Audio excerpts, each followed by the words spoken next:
Not a banner year in terms of top to bottom solid results for the American Athletic Conference in women's basketball in 2024-2025. They're, of course, now the American Conference, and they're looking for better out of their women's basketball overall league play and level of competition. That being said, how do you go about it? Well, for one, you got to make sure your top teams are better. The team that won the regular season, UTSA, didn't win the conference tournament, and only the team that won the conference tournament, USF, made the NCAA tournament. So, in order to help combat what was a weak league last year, the Americans doing a couple of things. One, they're limiting their postseason field to 10 teams. Tim Pernetti just announced that this week. I think that's probably a good move in pursuit of a more competitive league overall. But two, you got to get a little bit better from some of the teams that weren't championship contenders last year in trying to make the teams that were push a little bit harder so as not to get caught. I've circled 5 teams that I think, based on this offseason, could be wild cards in the American Athletic Conference championship race. I am interested to see whether that ultimately holds up. And it's going to take me some time, by the way, to stop saying American Athletic Conference and start saying American Conference. But I'll get there. The question is, will these teams get there? Let's get to work.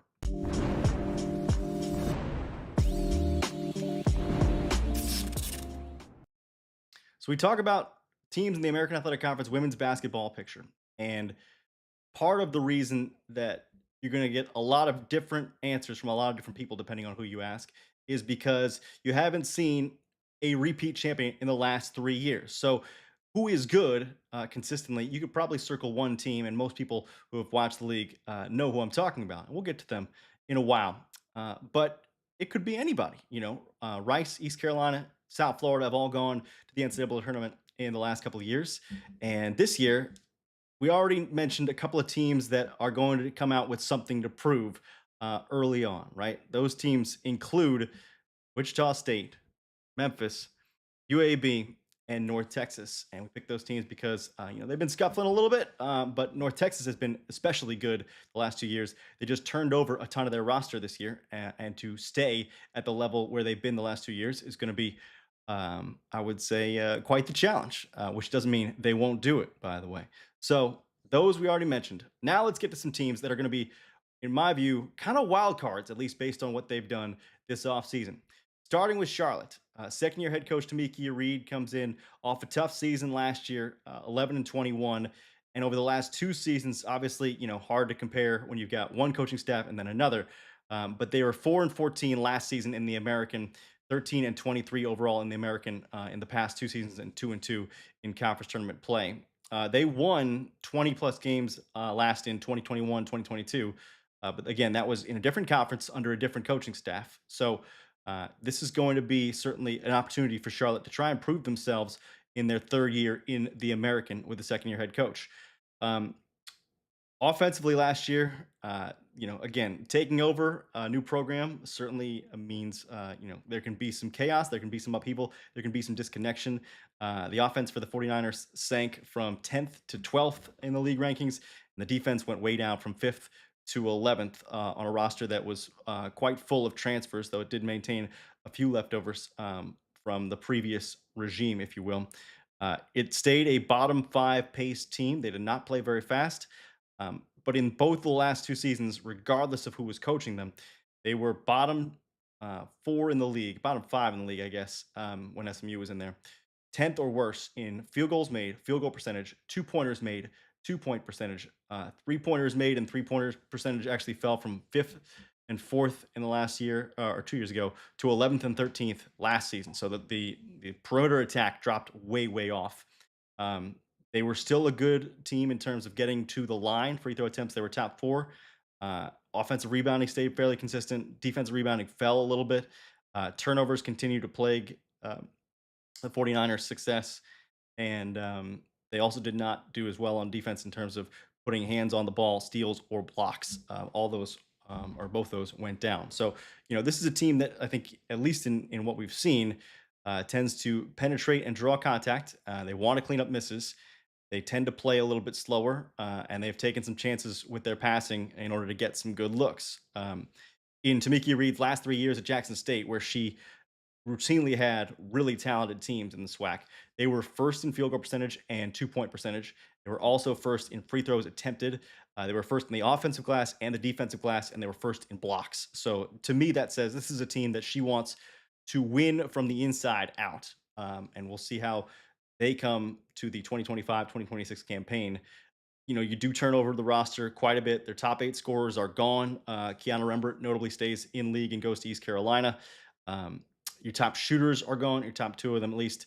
And you had 3 players that had at least 100 rebounds last year, including Haley Breland, Kiana Rembert, Jayla Kelly, all out of the picture.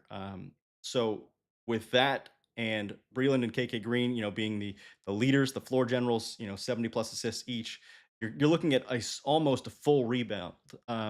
So when you try to assess what the rebuild's going to look like, they did certainly add 2 players who averaged at least 12 points per game last year and played more than 900 minutes, right? And that's probably a positive in terms of what in specific Asian A. Nicholson and Zoe Best are prepared to carry in terms of having the ball in their hands, even though both played at programs that came from quote unquote lesser leagues. So you get those 2 players in there for some scoring punch and obviously athletic ability. You get a veteran lead guard in Tanasia Hayes, who comes from FIU. Didn't get to play a lot last year, but as a veteran, should be able to run the offense.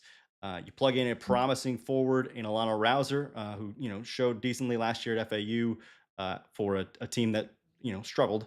And you also add another scoring guard in Princess Anderson, who we know can at least fill it up a little bit, and she stays in league. She knows a lot of these teams. She comes over from Wichita State. Notably, you're also going to get Daphne White back healthy from injury. Did not play at all last year, and she should help on the glass and also protecting the rim as she did at Jackson State. So she was actually in this league when she was with Houston a couple of years ago. But it has been some time since she has actually played a game against American conference competition. So we'll see what the 49ers have in store. A lot to unpack there. And again, could go left, could go right based on how well the new built Niners roster gels with so many pieces added. Similarly, in the same state, East Carolina has had 2 interesting years the last couple of years. Again, they won 23 games 2 years ago, 2022, 2023. Went to the NCAA tournament, won the conference championship tournament. They've out in the AAC last year have been kind of mid-level in terms of 17 and 19, 8 and 10 last year, right? So it's been interesting to see them have the success that they've had in the postseason based on a regular season that they've gone kind of around 500. Offensively last year, dropped off a little bit. Defense did improve. Pace was kind of similar to the year before. They've been top 4 both the last 2 seasons in 2 pointers made and 2 pointers attempted, and bottom 3 in threes made and threes attempted. They also been top 4 in free throws made and free throws attempted and offensive rebounds. So again, you're seeing an inside focus for Kim McNeil's offense. They've been bottom 3 in defensive rebounding both years. They've also been bottom 2 in turnovers both years. And in steals and blocks, they've been top 3 both years. And that shows you a little bit about their defensive aggression, but also in terms of the turnovers, the willingness to take some chances, right? To try and get looks offensively. Their assists did improve massively last year. Devin Hageman being a freshman point guard certainly helped. She's out, though. She transferred to DePaul. So we'll see how it looks this year. But having her and I think having Jayla Earp certainly was a boon for their backcourt and the distribution as they went from 12th to 4th in assists last season in the league. So, this is a team that to me looks like they focus inside the arc. They certainly will crash in the offensive glass and create for others. They accept a little bit of risk coming with that. They will go for steals and blocks. And they tend to try and make it tough on you before the shot goes up, and indeed try to prevent shots from going up. And get some transition opportunities defensively. And we have seen obviously that aggressive East Carolina defense wreak havoc in the last couple of seasons. You lose a lot up front if we're being fair. Look, Amaya Joyner goes to LSU. That's the quality of forward that you're losing. You also lose the Weiss sisters. That's almost 500 rebounds and 90 blocks between those 3 players up front. And 2 of your top 4 scorers are gone as well. 6 of your top 8 scorers are actually out. And like we said, Devin Hageman, your leader in assists, also out. You lose some experienced backcourt players in Kaya Miller, Sania Johnson. Each had over, I think, over 500 minutes played last season. So that's quite a bit to lose. But for East Carolina, in adding an athletic, effective forward, an experienced forward with Rembert, I think her length helps you and her activity up front. I think you're going to have probably 3 to 4 good scoring options at guard. They go out and they plucked Savannah Brooks out of the transfer portal, coming over from Coastal Carolina. We'll see what you get from Taylor Barner, who's coming off of injury, and Kennedy Fauntleroy, who's transferring in. But that could be potentially with those three: Brooks, Barner, Fauntleroy, and Jayla Earp. That could potentially end up being a very talented backcourt. Competing, I would say, as one of the best backcourt groups in the league. Um, they also bring back Anjanae Hutton, who maybe takes over the Amaya Joyner role, and they have supposed to bring in a talented freshman, and I think it's Zanaya Zealous. Should be useful up front if she can crack the rotation. So, all that makes for an interesting recipe for Kim McNeil's side. Again, so many of these wildcard teams that we're talking about, you have to find the right mix, right? And you're replacing a lot. But I think ECU has proven over the last couple of years that they're a dangerous team, and we'll see just how dangerous uh, come this season with the new look and kind of the new post Amaya Joyner core. Um, FAU is different. Obviously, not a great year last year under Jennifer Sullivan, and she's now an assistant on the new Missouri staff. So in the last 2 seasons, yeah, they're not good. 9-27 in the American, 0-2 in conference play or in conference tournament play. But I don't think that's fair to like paint that as what the program is going to be is destined to be. They have gone a long time without winning 20 games. I think 2005, 2006 was the last time that they won 20 games. They were 20 and 11 in the ASUN conference back then under Chancellor Dugan. So it's been some time, but uh, Leanne Freeland coming in with a 52-13 record over the last 2 years at Nova Southeastern is pretty impressive. That is certainly, I think, a hire that Florida Atlantic hopes is going to work out. And when you get that kind of results and you don't have to leave the state to go find a coach like that, I think the folks in Boca Raton are certainly hopeful for what she's going to do. Um, Speaking to what she did in the Division II level, offensively, they were second in their conference. Nova Southeastern, I believe they're the Sharks. Defensive rating was also second in their conference. They were a bottom four pace team in their league, but they did score efficiently. One of the league's leaders in 2 point percentage as a team. They were top four in their league in 3 pointers made and 3 point attempts. So not afraid to huck it up there. We'll get to the line as well. They were top three in their league in free throws attempted.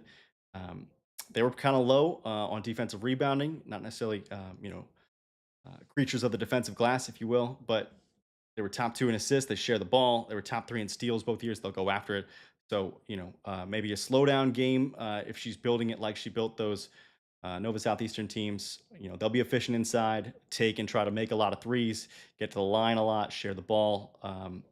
Maybe not concerned about the defensive glass, but we'll go for some steals. And try and get things out of live ball turnovers. So she's bringing back almost nothing from last year, and maybe that's the best thing for a team that finished near the bottom of the league.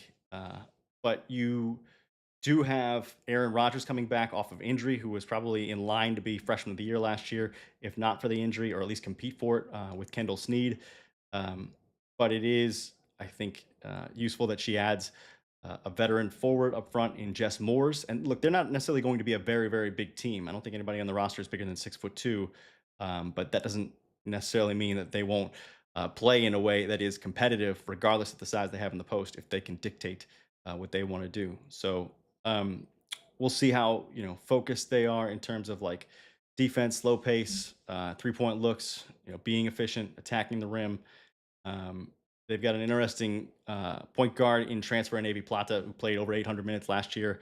Had an assist rate over 20, I think, for St. Francis. So we'll see how she makes the leap to a higher level of competition and go from there. But I think certainly the Owls are looking to bounce out of the bottom of the barrel if they can, and they'll see how quickly they can do it with a first year head coach. It'll be uh, pretty much a completely new look down there at Baldwin Arena. So interested to see how that goes. Tulane is super interesting based on just how much they drew in the transfer portal and the fact that you're replacing, a 30-year veteran in Lisa Stockton. Ashley Langford came in last year. I think held her own. 9-8 last season, 17-13. You always look for a new coach to come in and try to go over 500. They're 3-2 in the last two seasons in conference tournament play. And last year, offensively, they were eighth in the league in offensive rating. Defensive rating improved a lot from 12th to 6th.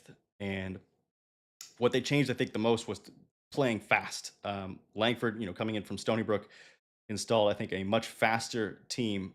And they ended up being first in the league in pace in conference play after being 13th under Lisa Stockton the year before. Now we'll see if that holds for year two, but they were fifth in points per game, fourth in field goals made, second in field goal percentage, first in 2 point percentage. Fifth or better in all their 3 point marks. So it was an interesting watch and an interesting stylistically different team for Tulane last year than in years before that. If they were going to clean up something, certainly turnovers would probably be that category. That was 13th, I think, their mark last year in the league in turnovers. And, you'd rather be first than 13th in that category because you're talking about fewest turnovers. But we'll see. That maybe just something that they're willing to accept as part of the way they operate. You do lose Kyron Whittington, Sharice Pittman, Victoria Keenan. Those are all veteran players, all 10 points per game. Tulane, believe it or not, had five players all in double figures last year, and that was pretty impressive. In terms of the balance of their scoring. You do lose Keenan, who was your best 3 point threat. Pittman was good at getting to the line. Your best rebounder, your second best shot blocker. So those veterans being out certainly will make a difference. But the replacements, I think, certainly promising. You get Kendall Sneed back after a freshman of the year season. She'll be joined in the backcourt by some firepower in CC Mays, 11.8 points per game, and Marshall, high 3 point rate, loves to pull the trigger. Jada Brown, limited sample size at St. John's, but also shot it a lot from the outside. So those should stretch the floor. Tamaya Robinson from Louisiana should be capable, if nothing else, in leading the second unit. 9 points per game last year, over 900 minutes at Louisiana. So you put those in place alongside a developing Sadie Shores. That can be certainly, I think, a talented backcourt. The front court gets Amira Mabry back and Dylan Hanna back. Hanna kind of being the defensive stopper. Mabry with a 12% rebound rate and 10.9 points per game certainly can do damage as a true post player, of which there are a few in this league. Um, you see Jordan Weaver being an athletic four coming in from Queens. 14 points per game last year sounds like a lot. I don't know if it's going to be that level in the American, but she's athletic. She can shoot it efficiently. She can get to the line. She'll go after the glass. So she will be a strong presence alongside Hannah and Mabry in the interior. And I think that bodes well for Tulane. I think of all these wild card teams, Tulane maybe has the best opportunity to crack the top five in the conference, if you will. Because if you look at where the league's standings have been the last two seasons, it's been the same five teams finishing at the top of the American, and Tulane could put it together this year. It also might not work because that's just how things go in the transfer portal era. So we'll have to see how things work out. The last team that I wanted to get to in terms of wild card teams for the American is Rice, and over the last 2 years they've had an interesting time of it under Lindsay Edmonds. And as a private school, a high level academic school, they have to be kind of more selective in their recruiting and whom they're able to add from the portal. But they've gone 7-1 in conference tournament play over the last 2 years, right? Like back to back American Athletic Conference championship games should speak to the way that team can pull itself together at the right time of the season. Um, they were, I believe, top five in defensive rating both years. Their pace went way down from 2 years ago to last year, from fifth to 11th, which is interesting. They favored 3 point shots last year rather than free throws. And, we'll see if that holds, or we'll see if that kind of varies based on personnel and injuries, that kind of thing. They were top four in all the rebounding categories last year. They were 11th in turnovers and 12th in steals. So they're a balanced team, and Rice I think has shown you at times that they are more than whatever the sum of their parts look like on paper. They'll go after the glass hard, especially on defense. They'll try to share the ball, and everything else kind of depends on who their players are, how healthy they are, and kind of what their designs are. But when you lose Malia Fisher, 12 points per game, 6.5 rebounds per game, an all conference player, that hurts, as does losing, a veteran post in Susie and Gulafak, who had, I think, 40 blocks and was really, really strong on the inside. You lose Jazzy Owens Barnett to North Texas and Emily Klazak as well. So that's some backcourt depth gone. Um, but they added Luann Battiston from Duke, who may not have had the most glamorous or high profile role for the Blue Devils, but has been around a high level team and is, I think, well thought of as a backcourt player. We'll see how she does.